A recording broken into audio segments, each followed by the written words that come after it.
Well, it looks like our hive swarmed again. That's the second time in a row, and I'm not too upset about this because not that I necessarily encourage swarming, but I certainly don't do anything to prevent it. Now, the good news is, in both cases, they swarmed and collected on the same tree the hive is under. So in this one, the second one was even easier to reach. So all I had to do was get a hive ready, which was a problem because I didn't really have any hives ready for them to move into. And so I had to use a swarm trap. But before that, I had to set up a stand because that was not ready either. So I did all of that, and then it was time to clip the branch and move them over. Yeah, I can't believe it that it must have been the same colony who swarmed a few days ago, cast another swarm, which I'm not complaining, we're getting more hives, but we don't have the space, not even a stand.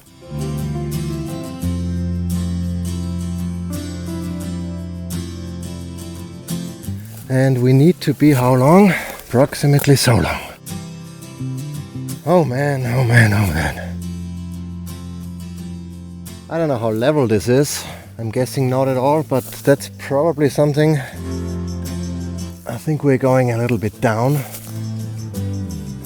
Probably have to address that then tomorrow. I think for now we are as good as we're gonna get it. And so my idea is to use this swarm trap. Do we have shims still here?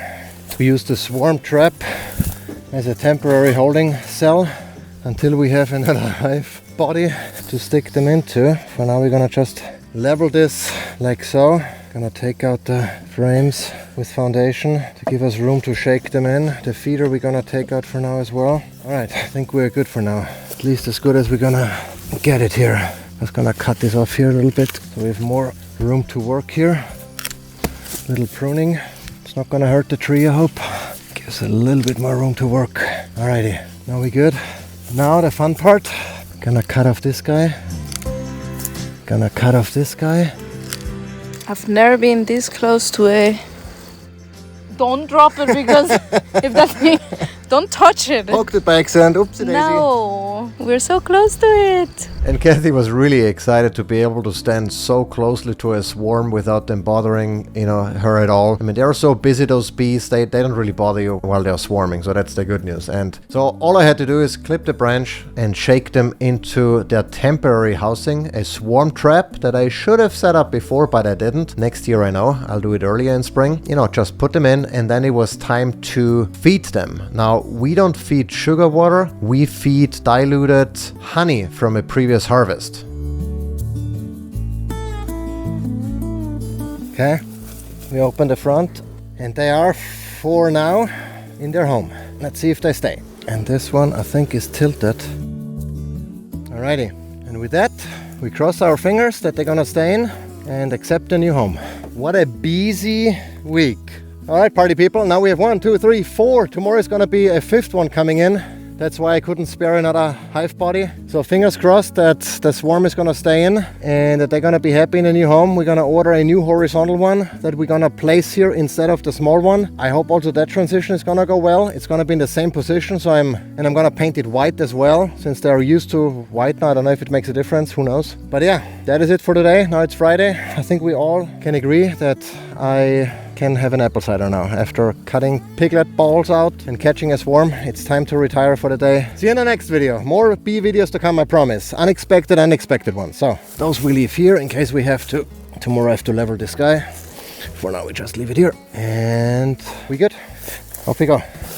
Now, a few days after, my new horizontal hive finally arrived, and it was time to transfer the swarm from the temporary housing, that swarm trap, into the permanent housing, a 20 layers frame horizontal hive that I purchased from, horizontalhives.com. And I decided to use a smoker this time. Usually I don't smoke very much, but I figured transferring them is a major disruption and I wanted them to be as calm as possible. So I moved the swarm trap out of the way and set the new hive in the exact location where the swarm trap was before, with the idea that they would simply or have an easier time finding their new home instead of trying to fly somewhere else or maybe, completely abandon abandon the area. None of that was leveled because I didn't really have time to set up that stand ahead of time, so I used shims to try to level it as much as possible. A little bit of a lean is fine, especially since I'm using wax foundation, so there is less chance or risk of cross comb and all of those good things that you don't want to have. And then it was all about moving them over. It was fairly simple. Bees didn't really bother me too much at all. I mean, yes, they were,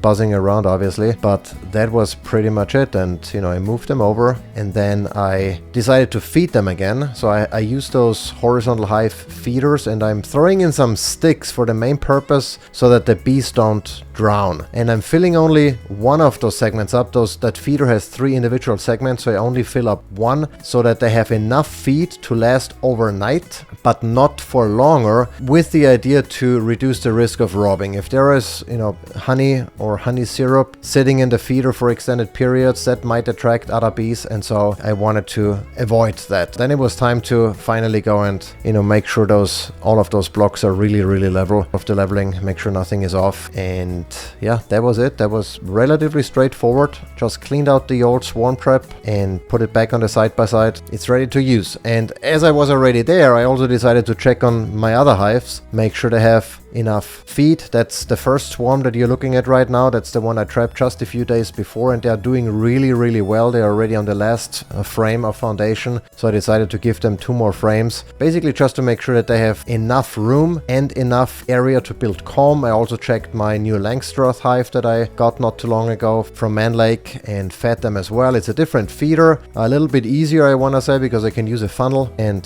just stick it in and fill it up. Don't have to use sticks or anything. They are also doing fairly well, even though that colony was much, much smaller. We had a bunch of dead bees when they arrived, but everything else was going well. Checked in also on my Russians. That's the first time we have Russian bees. They are supposed to be aggressive, but honestly, I have not seen any of that so far. They are super gentle, super calm so far. Once all of them were taken care of, I checked the last one. That's Russian hybrids that also seem to be doing well. It's also the first time that we have Russian hybrids. I just want to experiment a little bit with different breeds. In addition to trapping feral bees from the area, also want to experiment with Russians and hybrid Russians to see how they do in terms of mite resistance and honey production and all of those things, dealing with the heat and the cold in winter and all of that, especially in our horizontal hives, which is something totally new for us. From everything I've seen so far, those horizontal hives really, really do a good job and keep the bees calm. I can open the boxes, I can check them out without disturbing the nest and without making them angry. And if you like this video, stick around, subscribe, stay tuned for more beekeeping videos.